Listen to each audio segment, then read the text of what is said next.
Oh, how the mighty have fallen.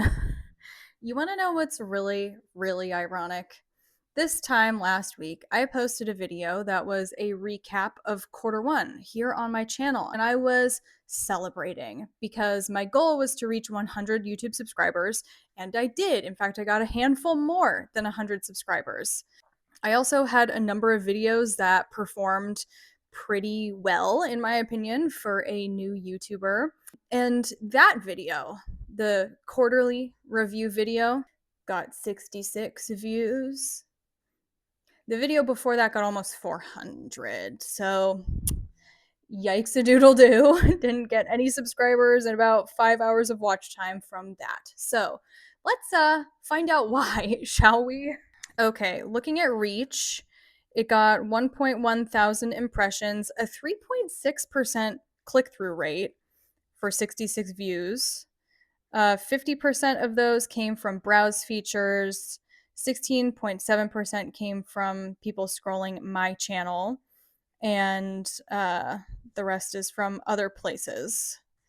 Um, Interesting. Okay, this is the part that I uh, really find the most interesting, which is to see where, like, what search terms and what other videos brought people to my video, because that tells me if my SEO was doing its job.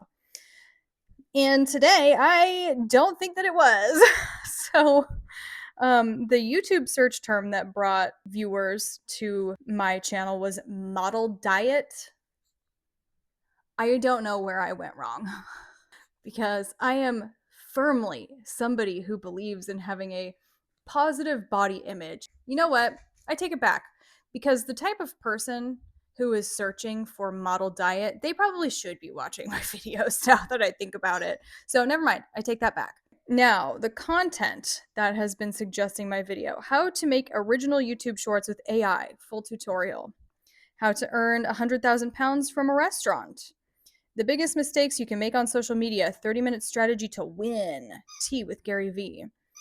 And the ultimate small channel guide to YouTube. Okay, so all in all, I do think that those videos that recommended my video are definitely like speaking to the same audience that I'm trying to reach. Besides the model diet, which on its surface again is a little bit confusing, although the more I think about it, the more I actually am kind of happy with that. I think overall the SEO is okay. So let's look at engagement then.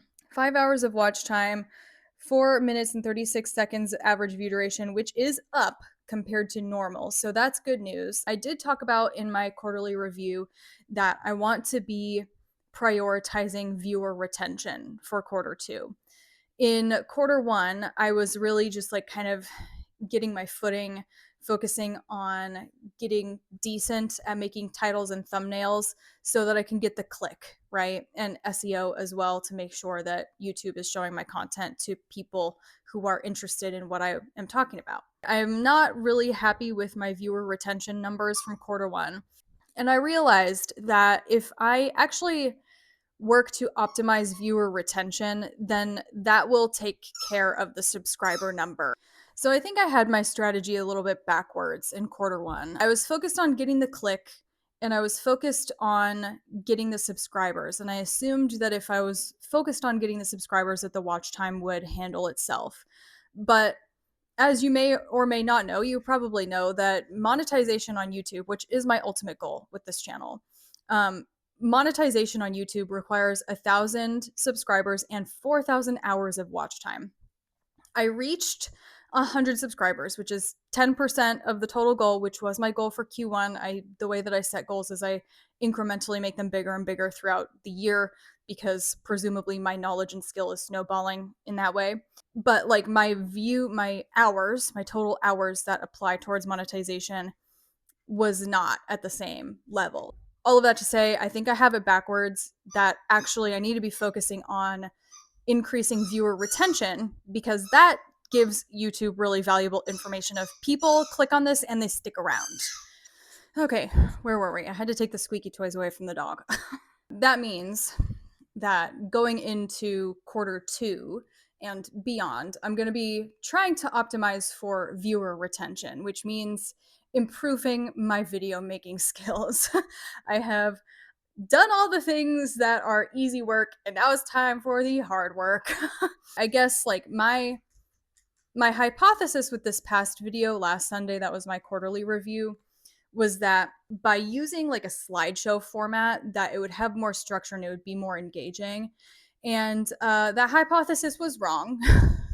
But that is kind of good news for me because I was thinking that I would start making slideshows for like all of my videos. And I was like feeling really overwhelmed about that because I'm a grad student and I also work. I'm a pet sitter. That's one of my doggy clients who is squeaking and squealing in the background. The thought of doing a slideshow every week on top of this video, which this like weekly update, which is also basically a slideshow, felt really overwhelming and I didn't want to do that. And so in a way, I am kind of glad that last week's video was a flop because it feels like it's giving me permission to not go the slideshow route. We can see here audience retention not great, only 12.6%. And one nice thing about where I'm at with YouTube is I'm starting to be able to get a little bit more information on the stats of my viewers. Not on this one because it didn't hit enough views, but there are 20 of you who like consistently come back and watch my stuff, which is 20% of my audience. That's amazing. Thank you so much. I so deeply appreciate your support. Okay, so that was last week's channel analytics update. Don't you agree that it is kind of ironic that a video that was devoted to like celebrating the wins of last quarter turned into like pretty much a resounding flop? So it's ranked 5 out of 10 for how it compares to my last 10 long form videos. By the way, you may see on my channel or you may have come across them in your shorts feed or not. Maybe this is your first time hearing about it. I have been clipping my long form videos into shorts. And it's really interesting because the shorts perform so differently from my long form content. I know it's two different algorithms that serve long form versus short form. And short form, my short form strategy is really like I see it as advertisements for my long form videos. The entire purpose, as far as I'm concerned, with my shorts currently is to drive traffic to my long form videos. And that did work with not this past week's Wednesday video, but the week before, which was Hard Days Count for Double. I think that the shorts that I clipped from that did bring a lot of traffic to the long form video, but that was not the case with last week's analytics update. Wasn't really the case with this week's Wednesday video. I'm not going to go too far into my shorts strategy in these Sunday updates because A, it'll get too long, and B, as of right now, I don't see those metrics as particularly important because I'm not trying to be a short form creator. I'm sure at some point I'll decide that it is important to review my shorts stats. So go ahead and place your bet in the comments. How long do you think it's going to be before I start talking about shorts in these update videos? Okay, moving on to this past week's Wednesday video. I am pretty disappointed with how this one went for a number of reasons. So this one is titled Emotional Alchemy: How to Turn Failure and Disappointment into Powerful Self-Love. There are a couple reasons why I'm really disappointed with how this performed, but first we should probably go over how it performed. As you can see here, we've got 72 views, 3.3 hours of watch time, no new subscribers, relatively low audience retention as well, an average of 3 minutes and 4 seconds or 18% of the video. That number is artificially inflated by the fact that I always watch all the way through my own video to do the timestamps. And so the real average or the median view length would be considerably lower than 3 minutes. 2.8 thousand impressions, which means super low click-through rate, 1.7%. That is really disappointing because also, as you know, that number has been consistently creeping up. Seeing that YouTube showed my video to so many people and so many people chose not to click, I have some feelings about it, which, you know what, let's talk about those feelings now. The reason why that's really disappointing to me is because, I mean, first of all, the content of the video is really personal and vulnerable. If you haven't watched it yet, go watch it, give it some love, leave me a supportive comment. I basically read a diary entry, and it was about how even though I had a really successful first quarter with YouTube, I had a very unsuccessful first quarter with my money.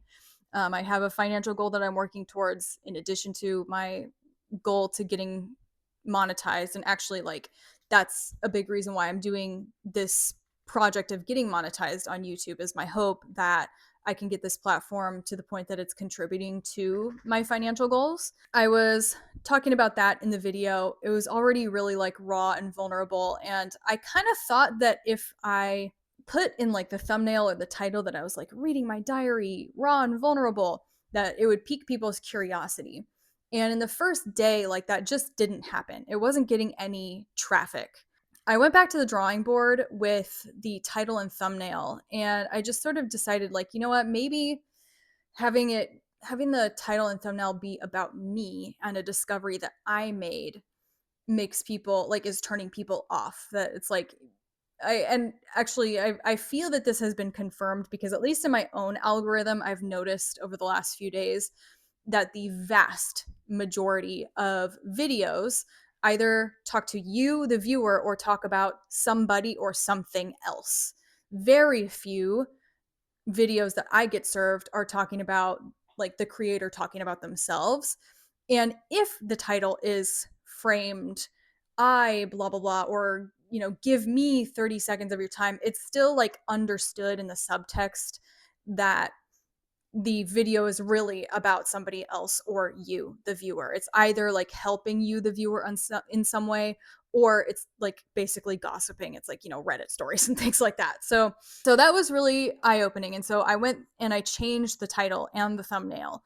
And I even like copied the thumbnail kind of format from the week before, where it was like pink. I had color graded my selfie picture to like match the pink and used a more sophisticated font.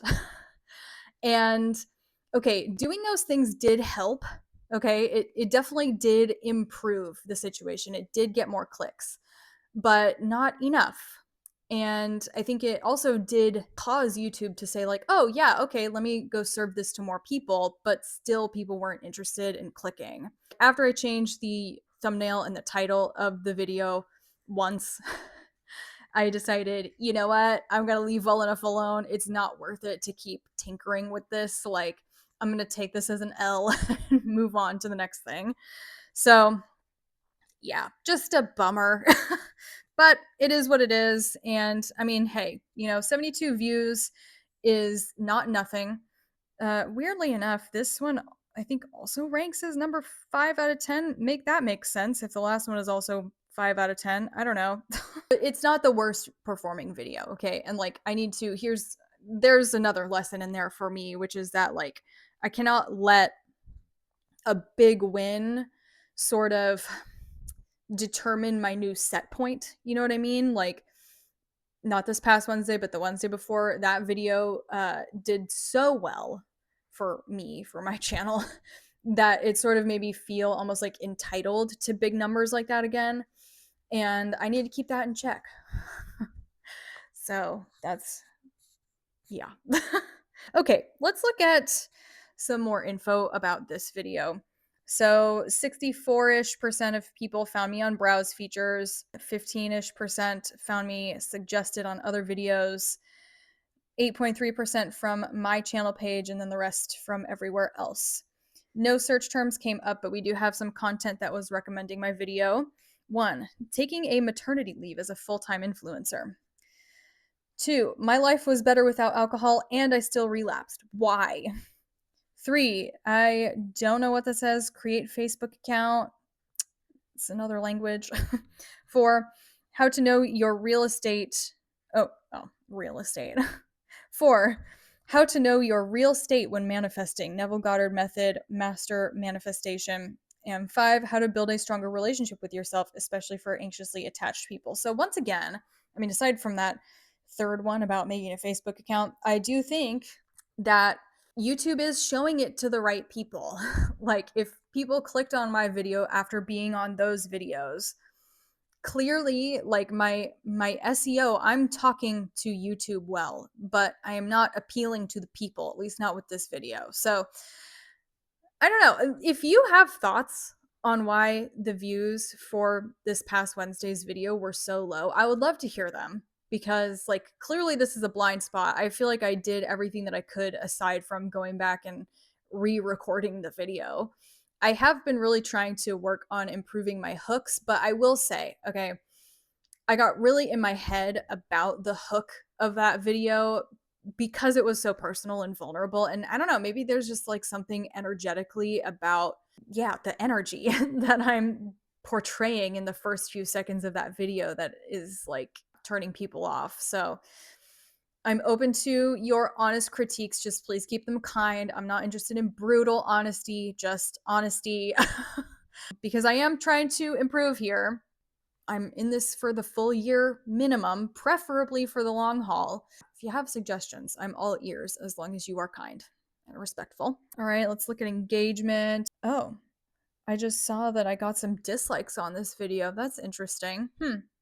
My theory with past videos that I've gotten dislikes on are that the dislikes that I've gotten have been by accident, that like because I've done it plenty of times where I'm watching a YouTube video and my thumb accidentally hits the dislike button and I try to unclick it. But I don't know if I catch them all. That has been my theory, but now, I mean, given how poorly this video performed, maybe these dislikes are genuine feedback. Oh. All right. Sorry for the shit lighting. I'm not filming in my normal location, as you can see, and that means that I don't have my normal lighting. And I was just using the flash on my phone as like front light, and it was fine, but I guess it overheated, so it stopped. And so I don't feel like waiting for my phone to cool down. So we're just gonna keep going, and you're gonna have to deal with the shitty lighting. I'm so sorry. You've made it this far. Please stick with me to the end. Multiple dislikes, I think, on this video, which may be genuine critique. 15 returning viewers to that one, 46 or 47 unique viewers. Overall, pretty disappointing week. A couple of my shorts performed fairly well. They got a high view count, but when I was looking at the stats for those, it seemed like YouTube just like gave it to anyone and everyone. Those views were not very engaged and they didn't drive traffic to my videos. Even though I did put descriptions into those videos to give them SEO, but I don't know, man. I don't know, man.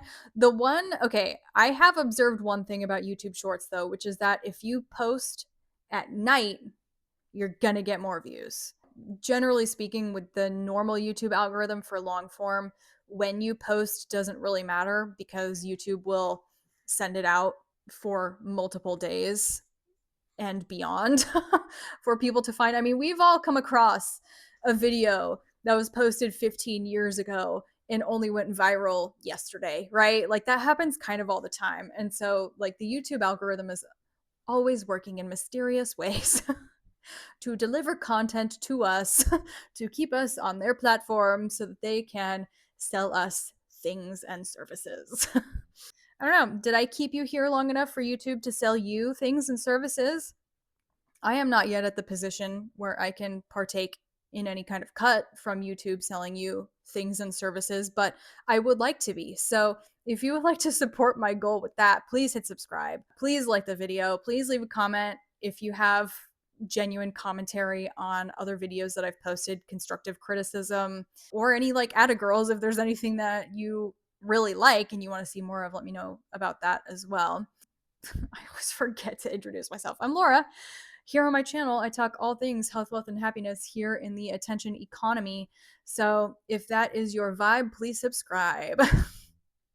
All right, that's all for tonight. Let me get this edited and uploaded because it's been a long day. It's already 8:30 p.m. It's going to be coming out real late, but usually people don't watch this until Tuesday anyway. So cool. Bye-bye now.